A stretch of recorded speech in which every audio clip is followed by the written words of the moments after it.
In November 2014, 37-year-old hiker and YouTuber Kenny Veach disappeared near Nellis Air Force Base in Clark County, Nevada. Veach, who lived in Las Vegas, was known for his YouTube channel Snakebit McGee, where he shared videos of his adventures in Nevada's deserts and mountains. He often embarked on solo hikes to remote locations, seeking unusual or mysterious sights. Earlier in 2014, Veach described a strange experience on a forum. While hiking in the sheep range near Area 51, he discovered a cave shaped like the letter M that made his body vibrate, increasing in intensity as he approached. Feeling scared, he returned to his car. Encouraged by others online, he returned in October 2014 to locate the cave, but failed, though he recorded the hike and uploaded it to YouTube as M Cave Hike. During this trip, he reported seeing a black ram watching him from a ridge. Despite warnings, Veach planned a third hike to find the cave, this time armed with a gun. On November 10, 2014, he set out with his truck, cell phone, and supplies, informing his girlfriend of his plans but not the exact location. This was the last time he was seen. When he failed to return, his girlfriend reported him missing. A search was launched by volunteers and the Nevada Search and Rescue Team. Despite extensive efforts, only his cell phone, found near an abandoned mineshaft on November 22nd, and his car at the trailhead were recovered. Veach's ultimate fate remains unknown, and he is still missing.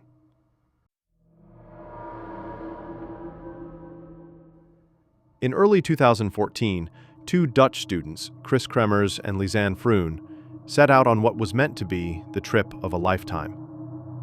Both from Amersfoort, Netherlands, they had saved for months to travel to Panama, a mix of adventure and purpose, to learn Spanish, volunteer with children, and explore the beauty of Central America. By late March, they had settled in the quiet mountain town of Boquete, surrounded by misty forests and the towering Baru volcano. On the morning of April 1st, the two friends decided to hike the famous El Pianista Trail, a path known for its breathtaking views, but also its unpredictable terrain. They left around 11 a.m., reportedly with a local dog, sharing cheerful photos and a Facebook post, before vanishing into the dense jungle. When the dog returned home that evening without them, alarm set in. Texts to their families stopped, and the next morning they missed a scheduled meeting with a local guide. Days later, their worried parents flew to Panama, joining police and search teams in a desperate 10-day hunt that yielded no results. Weeks passed before the first clue surfaced: Lisanne's backpack, found near a riverbank deep in the jungle.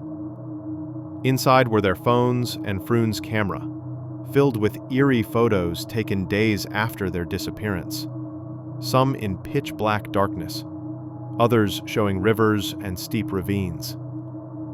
Soon after, Chris's shorts were found on a rock, and then came the grim discovery: scattered bones along the Colubre River, later confirmed through DNA to belong to the two women. Forensic tests showed no signs of struggle or trauma. Some bones were bleached by the sun. Others still had traces of skin.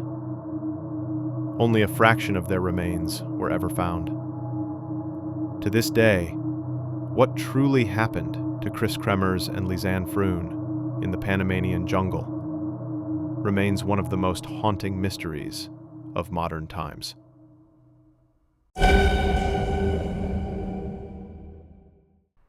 On June 6, 2013, 19-year-old Maureen Leonuhea Kelly from Washington went camping with friends in the dense Gifford-Pinchot National Forest.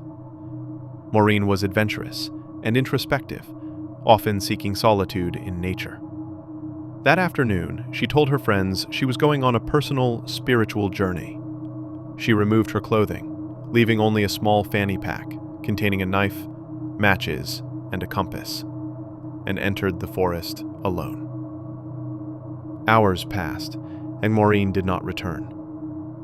Initially, her friends assumed she had wandered nearby or was meditating alone. They called out for her, retracing her steps along the trail and scanning the dense forest. As evening approached and darkness crept over the trees, concern escalated. Realizing the situation was serious, her friends contacted local authorities.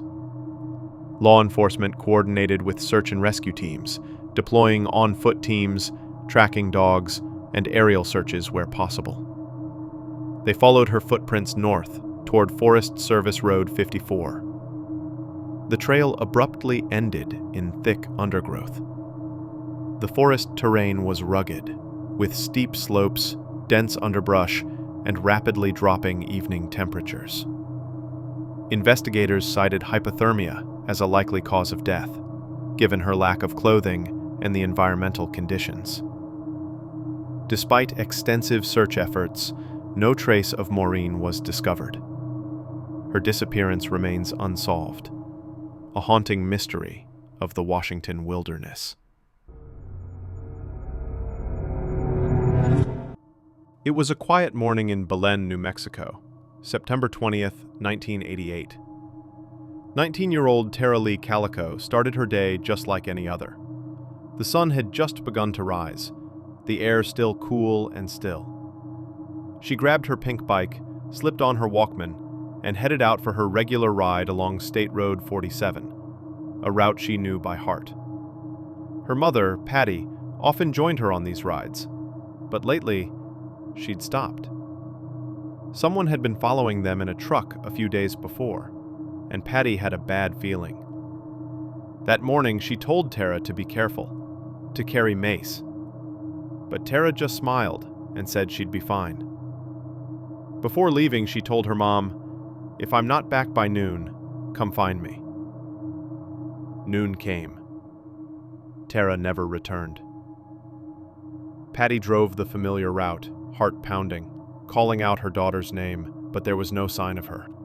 Only small, haunting clues scattered along the road. Pieces of Tara's Walkman and a broken cassette tape, as if she had dropped them intentionally, marking a trail. Witnesses later said they saw her, a bright pink bike, and a light-colored pickup truck with a camper shell following close behind. Then, nothing. Months passed. No bike, no trace, no answers. Until June 1989, nearly a year later, when a strange Polaroid photo surfaced in a parking lot in Port St. Joe, Florida. It showed a young woman and a boy, both gagged, bound, and terrified. On the seat beside them lay a paperback book, My Sweet Audrina, Tara's favorite novel. The resemblance was chilling. Tara's mother was sure. The scar on the woman's leg, the book, the look in her eyes. Everything matched. Investigators from Scotland Yard even concluded the woman could be Tara, but other labs disagreed. The FBI said the evidence was inconclusive. The boy beside her was believed to be Michael Hinley, another missing child from New Mexico, until his remains were found miles away, proving otherwise. Over the years, more disturbing Polaroids surfaced. Young women bound and gagged, one eerily resembling Tara. But no one could prove they were real. In 2008, a local sheriff claimed that two teenagers had accidentally hit Tara with a truck that day, and in a panic, covered it up. But with no body, no proof, and no arrests, the case went cold once again. Then, decades later, in 2023, authorities announced a breakthrough. They revealed they had gathered enough evidence to send the case to the district attorney for possible charges. The suspects' identities remain sealed by court order. More than 35 years have passed since Tara Calico disappeared on that quiet New Mexico road. A pink bike, a Polaroid photo, and a mystery that still refuses to fade.